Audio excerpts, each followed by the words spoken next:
Alikho elishona lingenazo ezalo yamukela ke nazi ezihamba phambili namuhla. Ele parliamente lihlangane nobamaphoyisa buzokhethwa kuleli sonto obakwaDukuza kanti ke indida ngokunyamalala kwengane ithunyiwe. Izindaba ze1KZN TV zifundelo Siyabonga wakaduma nina bezulu elidume esandlwane siyakhuleka. Amalungu omkhandlu esifundazwe eParliamente lakuleli ahlangane nobuholi bamaphoyisa KwaZulu-Natal ngenhloso yokudingida ngezinkinga ezibhekene nabakwasidlodlo. Usotswebhu wamalungu eNCOP uMzamobili uthi ukubhunga ngokubulawa kosopolitiki kungezinye zezinto abazibeke eqhulwini ngenxa yomlando wesifundazwe emacaleni alolu hlobo. Ukubulawa kosopolitiki esifundazweni KwaZulu-Natal kube yingxenye yokubhungweka banzi ngakho emhlanganweni wamalungu omkhandlu esifundazwe eParliamente avela KwaZulu-Natal nokomishana wamaphoyisa kulesifundazwe. Sizoxoxa noma sizobona abaphathi bamaphoyisa esifundazweni just ukuzwa ukuthi mhlawumbe iziphi inkinga ababhekene nazo ukwenza umsebenzi wabo. Bese sibona ukuthi njengabantu abamele lesifundazwe eParliamente ikuphi esingakwenza thina ukuletha ezinye zeinkinga ababhekene nazo. Political killings is part of the agenda, but the other issues raised will be processed by the relevant investigative authorities.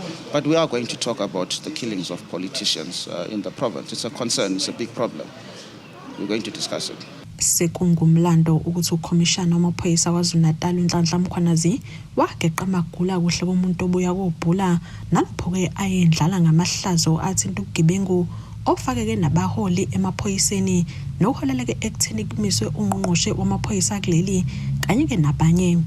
Ubhili ukugcizelele ukuthi ke ngeke baxambukele kwinhlelo zokubhekana ke nalolu daba ebekwe umengameli wakuleli. You've got Parliament, which has established an ad hoc committee to deal with the allegations. And that is a separate process which needs to be respected and given space to do its work. You've also got the President, who's also established a commission of inquiry. And that also has got to be given its space to work. What we are not going to do here today is to begin to interfere with those processes. What we are doing was well planned in advance. We are meeting with the Premier on Wednesday as a stakeholder as well. As someone that we want to work with in terms of the province understanding what the NCOP is, what is our role and responsibility, and how we can be able to assist in bringing the issues affecting the province to national sphere. And that is what we are doing here today. We want to understand from the police what challenges they have and how best we as members of Parliament representing this province can be able to bring that into the national sphere. Yize lo mhlangano ubuvalelekile kwabezindaba, iziko lezindaba ke likwazile ukuthola inkulumo kaSotswebhu nalapho eveze khona ukuthi ke bakhathazekile ngokubulawa kwamaphoyisa esemsebenzini kanye nokubulawa kwabasolwa abashonala khona ezitoksini zamaphoyisa. Uphinde wathi ke beseka iqhinga lobebambe njengongqongqoshe wamaphoyisa kuleli uGwede Mantashe owathi ke amaphoyisa awafake amakhamera emzimbeni. Eindabeni ze1KZN TV kubika uNtomkhona Mvubu ngesethekwini. Kulindeleke ukuba kukhethwe kuleli sonto umeya nosekela meya kumasipala ikwaDukuza. Lokhu ke kulandela ushintsho lobuholi olwenzeke ngesonto ledlule kusula ke obengumeya uMzingidi nosekela wakhe uNjabulo Cele abebeyalelwe ke inhlangano yabo iANC ngoba ikhala ngomsebenzi wabo ongagculisi. Mbukele ekhaya siyakubingelela sinobuholi beANC kwisifundazwe KwaZulu-Natal la sobheka khona udaba oluthinta ukukhethwa kameya kanye nosekela wakhe kumasipala kwaDukuza kulandela ukuthi ngesonto ledlule kwesula uMzingidi ekade umeya kanye nosekela wakhe uNjabulo Cele okuze kube imandla kaze zivalwe lezi zikhali bekade kulindele ukuthi ivalwe ngalisonto ledlule. Sinayeke la okhulumele ANC kusona isifundazwe KwaZulu-Natal sibheka ukuthi ingabe yini ekade iphazamise ukukhetha kameya ngesonto ledlule kuleli sonto kuyavela ukuthi uzokhethwa ingabe imbeki kanjalo baba. Asibingelele Mahlase, sibingelele nakubabukeli be1KZN. Siyafisa nje ukucacisa ukuthi ukhongolose isinqumo owasithatha kwabe ukuthi kuzoba khona umeya nodeputy mayor abazohoxa esikhundleni, kodwa ke until kufika isikhathi lapho kukhethwa khona umeya no deputy mayor bazobe beqhubeka bebambile ukuze singaphazamisi intuthuko ukuthi iye kubantu. Sizwileke ukuthi ngokwe council kube nesimo sokuthi ingakwazi ukuqhubeka evikini eliphelile.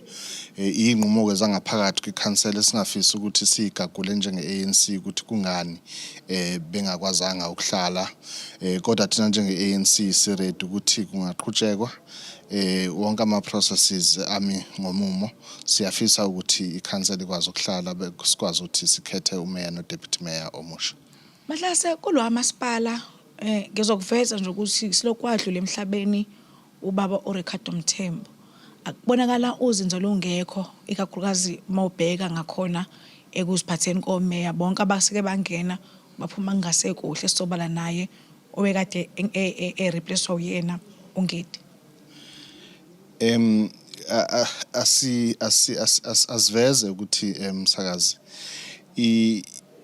i-ANC iyakholelwa kakhulu ekuthenini uma kunezimo ezingazinhle noma ezingahambi kahle izilungise ngoba zisuke ithinta abantu ekuhlaleni. So uma ukuthi namhlanje sifaka umeya sabona ngazuthi kunezinto ezingenzekile kahle, siyaphoqeleka futhi ukuthi sifake omunye umeya ukuze isimo sikwazi ukuthi kube nozinzo 1 kodwa futhi 2 siqinisekise ukuthi ngempela intuthuko iyaya kubantu. Lukhona uzinzo kaDukuza. Uzinzo likhona kaDukuza kodwa umkhandlu onazo inkinga. Asikwazi ukubalekela lokho ukuthi kuumkhandlu onazo inkinga, ingakho siba nama interventions okanye ungenelele esikwenzayo njengamanje ukuzama ukulungisa lezo zimo ezinjengalezo. Sinethemba ukuthi abantu abazoqokwa njengomeya no deputy mayor bazokwazi futhi ukuthi banikezele political direction, bekwazi ukulekelela umkhandlu ukuthi ubuyele kwisimo sawo sakudala la sikwazi khona ukuprioritize abantu nokuprioritize ukuthi intuthuko iye kubantu. Sesigoqa ungaqinisekisa ukuthi kuzophela leli sonto lezi khala sezivalekile. Esingaqinisekisa nje ukuthi uma i-council isiready ukuhlala kuyobe sesazi impela ukuthi ayike siyakwazi ukufaka umeya no deputy mayor omusha ngokukhethwa i-council. Alright, sebangakhola. Okay. Khulumeli we-ANC kusona isifundazwe KwaZulu-Natal kuzobe sibheka udaba lokukhethwa lovala kwezikhala sika meya nosekela meya kumasipala eKwaDukuza. Kude boHosibisi wezindaba ze1 KZN TV ku channel 261 ngesethekwini. Usakhungathekile namanje wesifazana ungunini wentombazanyana edukile ukhetho kuhle Ncube oneminyaka eli-16.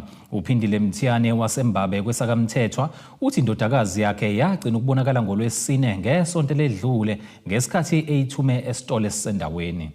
Umndeni wakwaMthiyane eMbabe kwesakamthethwa kanye nomakhelwane baphuma umkhankaso ukuthi ungathi akondodakazi wabo ukhetho kuhle Ncube osekupheleka insuku ezine engazi ukuthi ukuphi. Umama akhetho kuhle uthi ucela ke nanoma ubani angenelele ukufuniswa undodakazi wakhe odukile. Silahlekelwa umntwana kadadewethu uma wengane uphindile Mthiyane, ingane ina 16 years ukhetho kuhle Ncube ifunda ogome grade 9 yenza grade 9.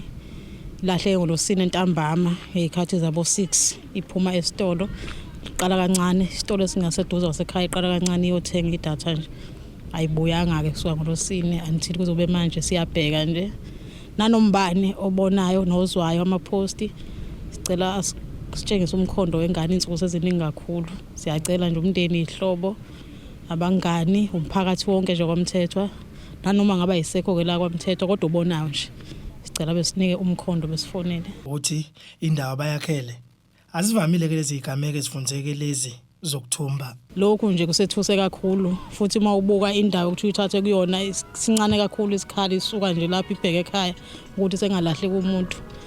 Esesikuze siyesizwe ipholo elisilver ukuthiwa liyeke libonakala elingaziwa nakhona sazi siyesizwe kushiwo kodwa nje ukuhamba kwengane kanjena lapha kithi kuyasethusa kakhulu.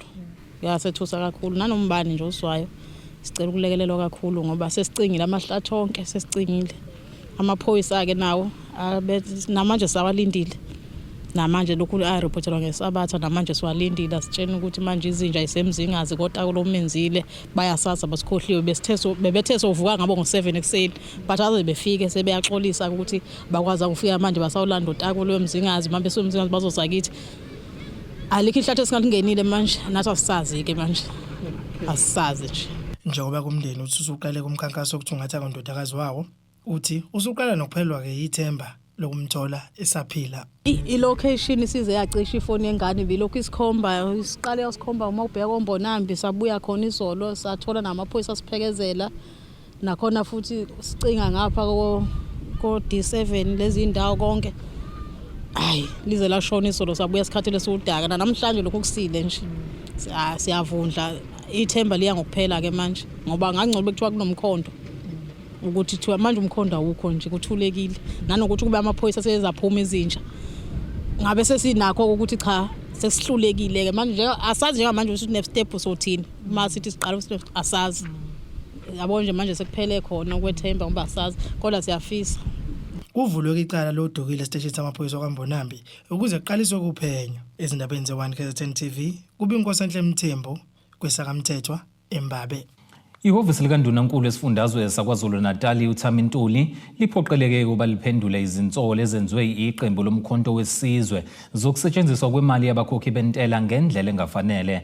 Lezi zinsolo zenziwe ilungu lesishayamithetho uMervin Dix osole uNdunankulu ngokusebenzisa imali eyeqile ngesikhathi eyothamela ingqungquthela yokuguquguquka kwesimo sezulu ebiseMelika ke ngonyaka ophelile. Ilunga leqembu lomkhonto wesizwe eshamthetho kwaZulu-Natal uMervin Dix uthi uhambo lwaNdunankulu uThami Ntuli lokuya eMelika ngonyaka ophelile lwathatha imali eyeqile kwefanele. Usho kanje kwinkulumo mpikiswano ngemumva kwesabelo mali sehhovisi likaSomlomo uNontembeko Boys. Honorable Ntuli were under oath when he told this August House that his trip to New York costed the taxpayer 750,000 rand. Honorable Chairperson, that was not the truth. Honorable Chairperson, here is the first truth.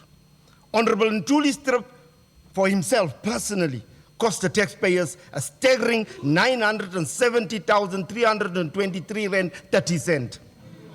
Madam Honorable Chairperson, Umkhonto wesizwe will report Honorable Ntuli to the Ethics Committee in terms of Rule 272, 3G and L. Okhulumela ihhovisi likaNdunankulu uLindelani Mbatha uthi impela uNdunankulu waya eMelika kepha kungamampunge okwemali eyeqile. uNdunankulu wahamba waya eMelika njengento eyenzakala yonke iminyaka whereby ukuya eMelika to climate change, new climate change yinto leyenza kanje it's an annual event la khona bonke uNdunankulu bahamba bepheshe beattendelwa event leyo and then from there bayakwazi ukuthi bebuye bezosebenzisa amasu namaqhinga asabatholile ukuthi na kungenzeka kanjani uqiniseke ukuthi abantu bakwaZulu-Natal baphephile naye kuNdunankulu uThamsanqa Ntuli kwenzeke kanjalo ngoba uthema ingena vele belukhona uhlelo lokuthi esilificile ukuthi uzohamba ephesheya kwi-climate change uNdunankulu oyongena ngaleso sikhathi not necessarily ekutheni uNdunankulu Thamsanqa Ntuli kodwa uhlelo lalukhona wahamba kwaphesheya njengemihla yonke okuyinto eyathebulwa kumakomiti ahlukene i-subcommittee yathebula phambi kwe-members kwama-members executive council okuyinto ya-approve nje ukuthi ayithi no cishe into ebalulekile uNdunankulu engahamba ephesheya. Kanti uMbatha uthi lolu hambo lwaNdunankulu lolumayelana nengqungquthela yokuguquguquka kwesimo sezulu. Climate change into ebaluleke kakhulu ukuthi masiyiqonde singabantu baseNingizimu Afrika nabantu bakwaZulu-Natal. So ukuhamba kwabaholi noma kaPrima noma ko-MEC ukuthi bahambe beyofunda kabanzi ukuthi kambe yiphi into engenziwa imapha amasa angasetshenziswa uqinisekisa ukuthi bayahamba bafike bafunde babuye lokho abakufundile ukuthi bezobalekelela kwaZulu-Natal ukuze ibe isifundazwe esingcono. Ezindabeni zo1 KZN TV ngu-Ayanda Dube ngisemgungundlovu. Ake sihlabene nali ikhefu sihlangabeze nezinye masibuya.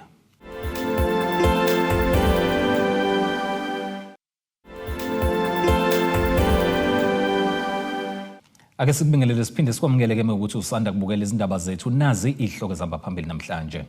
Ele parliament lihlangane nobamaphoyisa buzokhethwa kuleli isonto obakwaDukuza kanti ke indida ngokunyamalala kwengane ithunyiwe. Umsunguli wenhlangano iSonqandile Foundation uLindani Mjadu usingathe iCareer Expo esikoleni samabanga aphezulu amaTigulu High eDokodweni ngenhloso yokuqwashisa abafundi ngemikhakha abangayithatha uma ke sebephothule umatikuletsheni. Umjadu uthi imfundo izikhali sakusasa nesizoletha ke ikusasa elihle ezimpilweni zabafundi.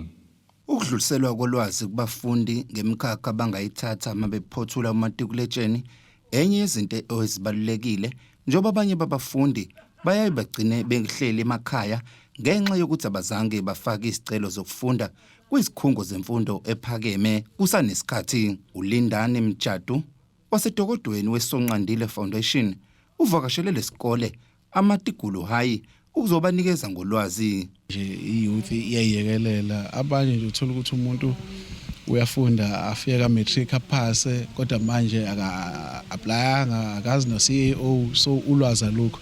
So kwangifikela ukuthi umuntu engaze ecabanga ukuthi usizo ozelithola emazweni noma endaweni eyiright asiqale khona indawo khona la emakhaya sama ukushanela khona la emakhaya mase ke siphumela ngaphandle kube sekulula yonke into. Kodwa nje ukusiza nje youth ngoba kumnandi ukubona abafethu umuntu beseqeda isikole uzombona emgwaqeni. Abafundi nothisha nhloko wesikole bazokusuthakasela kakhulu lo hlelo lo Career Expo. I-Career Garden Expo mina izongisiza ngokuthi ngikwazi ukukhetha izifundo engizozenza nezinto engimele ngizazi ngoba ngenza ugrade 11 because ezinye izinto khona singazazi thina singabantwana njengoku si-apply izosisiza ngalezo zinto izifundo kumele siyikhethe uma ufuna ukuba unesi wenza ziphi izifundo zonke lezo zinto kanjalo. Siyabonga kakhulu sibafikile bazosincedisa ngakho konke lokho esifuna ukwenza thina la esikoleni. Ngiyabonga kakhulu kuSonqandile Foundation ngoba thina njengothisha kakhulukazi siyawenza wonke umsebenzi sibafundisa abantwana abaphase kodwa bese behluleka ukuthatha izinqumo eziright ngokwama careers wabo. Namhlanje abantwana bethu bazokwazi ukuthi esikhathini samanje kakhulukazi imiphi imikhakha okuyiyona okumele beyilandele. Izinhlaka ezahlukene bezingxenye lomcimbi uzodlulisela ngolwazi kubafundi ngokumele bakwenze. Kwi-Career Guidance Expo ukuze sizonikeza ingane i-guidance ezintweni efisa ukuyifunda mayelana ne-engineering kanye okuyi-electrical and mechanical. Sithe asifika namhlanje lana sizonikeza ingane nathi ulwazi esinalo ngengase zifisa ukuthi zikwenze. Nje kakhulu ukuthi uSonqandile Foundation ukuthi ukwazi ukuthi usilekelele ngeCareer Guidance ezikoleni ikakhulukazi isikole sakithi isikole sisemakhaya izinto ezinjengalezi ongamathuba ke ayinqayizivele. Sibonga nje ukuthi ethathe lezi sinqumo. Lo mcimbi ubuhlanganisa abafundi abasuke ebangeni lika grade 10 kuya ku grade 12 umatikuletsheni. Izindaba ezenziwa KZN TV bikuthi abantu maphumulo eDokodweni. Umeka kamasipala baqulusa uKhehla Mkhwanazi uthi asemi ngomuma amalungiselelo okulekelela izintombi uma seziya ke emkhosini omhlanga ngenyanga ezayo. Umkhwanazi ubeke kanje ngesikhathi iqhubeka umcimbi obuhlolwe ngokubambisana nenkosi yakwamdlalose nokuyilapho ke kuququzelwe ukuziphatha ezintombini nokulungiselela ukuya emhlangeni. Imeka kamasipala baqulusa uKhehla Mkhwanazi uthi amalungiselelo lokuya emhlangeni asemi ngomuma kumasipala. Najo masipala sizoyiseka yonke imkhosi ngoma transport ukulungiselela ukuthi intombi azizwe umuzwa ukuthi yini lemnandi ngokuba intombi ikakhulukazi nesimo sokuya emhlangeni. Obviously ke ngoba siya September sesiya emhlangeni amalungiselelo asesezingeni eliphezulu kakhulu njengomasipala ukuba seseke intombi masiya emhlangeni kodwa sifisa ukuba njalo izinga lokuyilungiselela libe ngcono unyaka nonyaka. Ngakho siyamethemba uNkulunkulu ukuthi uzoba nathi siye emhlangeni ngenhlahla kade kuthangi sinomkhuleko sikhulekela ingozi zomgwaqo. Siyazi ukuthi kubaleka kangakanani ukuthi masikhipha amabhasi aye emhlangeni ingane zethu ihambe zibuye iphephile ngenxa ukuthi kubhlungu kuba kube nomukhosi omuhle kodwa bese kuba neingozi zemgwaqo. Siyamethemba uNkulunkulu sitshelile ukuthi uzoba nathi futhi konke sicela uyosenzela usesenzela ukuthi alwe nomoya omubi ogcwele emgwaqeni yethu. Ngakho ke siyamethemba kakhulu. Enye yezintombi iququzela izintombi ngendlela zokuziphatha. Okokuqala nje ngizothi intombi ayamukela isimo ephuma nephila ngaphansi kwaso. Okwesibili ongenakho ayikho indlela elule ukuthi ukuthole ngaphandle kokuthi wenze izinto ezizodinga ukuthi isikhathi sakho, ezizodinga ukubekezela nokuthi uzazi ukuthi ubani. Okubaleka kakhulu nje ukuthi umuntu mayifundile akahlupheki. Umuntu mangabe nemfundo uyakhona ukusizakala kalula nomemeza la amemeza khona noma enqonqotha kunoma yimiphi iminyango. Uyakhona ukuthi asizakale uma enalo iphepha elithile elinjengemfundo. Ungaba intombi kodwa lobo butombi bakho bugcine sebuyizeleze ngoba la emhlabeni sekuphilwa ngenye indlela. Usuyakwazi ukuthi uthole lokho okufunayo ngokuthi bakunukubeze noma mhlambe nenzeni ini ezothinta ukuthi lobo butombi maphele ukuze uthole lento oyifunayo.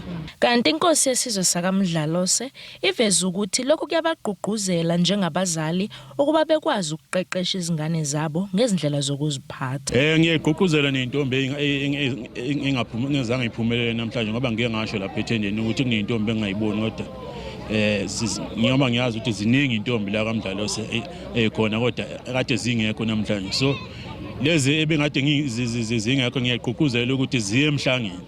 Ngoba phela ubaba leyo ilindele ukuthi azokhuluma nazi isilo samabandla. Kubika uThobeka Dladla ezindabeni ze1KZN TV ngisemondlo. Umphathi jikelele wababambe iqhaza kanye nobudlelwane bomphakathi kwinkampani ezokubhiwa phansi iRichards Bay Minerals uRBM ngamafuphi uBheki Nowele uthi mayini ibeka ngaphezulu ukuphepha komphakathi nabasebenzi ukuze baqhubekeke nokusebenza emphakathini. uNowele usho kanje ngesikhathi ke iRBM kanye ke nePink Drive beqhuba umkhankaso wokuqwashisa ngesifo somdlavuza ePort Fort esikhaleni. Izibalo ze-National Cancer Registry okuyi-NCR ziveza ukuthi-ke zikhuphuke ngamaphesenti angu-29 izibalo zabantu ababulawa ukugula okuhlobene nomdlavuza eNingizimu Afrika. Izilinganiso ziveza ukuthi-ke abantu abahlaselwa yilesi sifo singafinyelela ku-120,000 eminyakeni emihlanu ezayo. Owesibili-ke lo nyaka uRBM ubambisene nePink Drive beqhuba komkhankaso wokuqwashisa umphakathi. Namuhla bebesemkhonto kayise ePort Fort ukuyoqwashisa umphakathi bephinde behlolele nezifo okuhlanganisa umdlavuza, ukusoka nokunye nje okuphathelene nezempilo. Phansi kwesiqubulo nomgomo othi we are more than mining.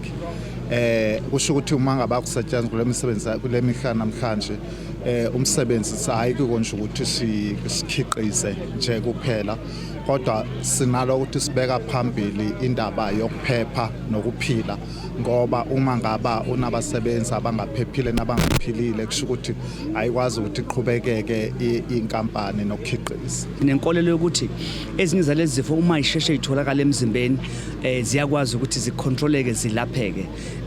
Lokhu kubaleke kakhulu kuthina ngoba baningi abantu eSouth Africa abangakwazi ukuthola izinsiza ngoba icancer iyenye yezifo ebiza kakhulu. One ukuthola ukuthi unayo nanokuthola ukulapheka kuyona. So kuyintokozo enkulu ukusebenzisana nenkampani ezifana nabo Rio Tinto ebenze kwaba possible ukuthi sibe la eKZN for the rest of this week. Umphakathi unxuswe ukuba usebenzise leli thuba njengoba ke uzokwazi ukuthi uthole usizo lwamahala kanti futhi uphinde wagqugquzela ukuba ke uhlole ukuze ke kusheshe bekwazi ukuthi ke belashwe umdlavuza ongakasabalali kakhulu njengoba ke ungelula ukwelapha futhi ke kumba eqolo. Kuyenzeka bayafika late ngempela emaklinikini wethu kodwa njengamanje siwumnyango sesinabo odokotela manje abasemakliniki ngoba kuqala bekufika kube namanesi kufanele uthunyelwe esibhedlela manje sekuyafika odokotela bayafika bayababhukhela bababone makufanele athunyelwe esibhedlela mhlambe kunama test afanele yokwenziwa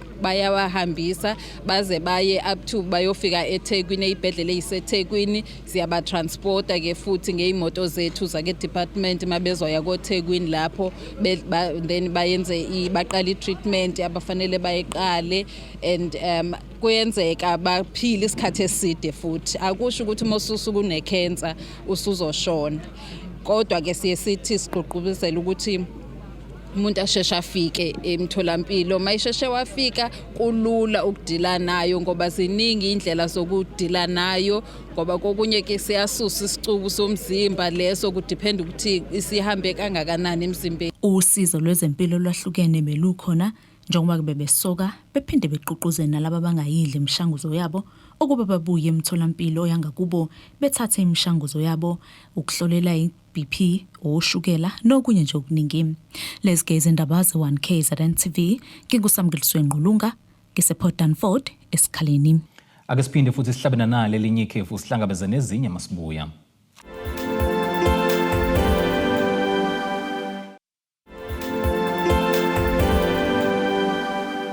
Ake siphinde sikubingelele siphinde sikwamukele ukuthi ke usanda kubukela izindaba zethu nazi ihloko esihamba phambili namhlanje. Ele parliament lihlangane nobamaphoyisa buzokhethwa kuleli isonto obakwaDukuza kanti ke indida ngokunyamalala kwengane ithunyiwe. Kuleli iqophela ke singene sijule engosini yezomnotho. Irandi lakuleli li-17.99 uma liqhathaniswa nedola laseMelika libe u-23.87 uma liqhathaniswa nopondo waseBrithani liphinde libe u-20.80 uma liqhathaniswa ne-euro lase-Europe. Igolide ke lona lingu-$3,355.80 i-ounce kuthi uwelo ngahluziwe ube u-$69.67 umphongolo. Ake sikubhekele ngosini yezemidlalo. Umqeqeshi we-Orlando Pirates Abdesalam Odou akaboni izomnika inkinga yokushuba kombango we-Jazz kuleli iqembu elisayine abadlali abangaphezulu kweshumi kungakaqali isizini ka-2025-2026. Odou ubeke kanje ngesikhathi ke ezakhe zidlula kalula kwiPolokwane City abayishaye ngamagoli 2 eqandeni emidlalweni we-quarter final ye-MTN 8 ngomgqibelo. iPirates ke ibophele eskimini abadlali abathathu abasha okungusipho Mbule, uSihle Nduli no Oswin Asopul yanikeza ke abanye ithuba esiwombeni sesibili. Lo mqeqeshi ke uthi uqina kwesquad kuzonikeza iPirates ithuba lokwenza kangcono nakweminye ke nje imiqhudelwane abasazoyidlala kule sizini. Ake sikubhekelene nasi isimo sezulu esingalindeleka.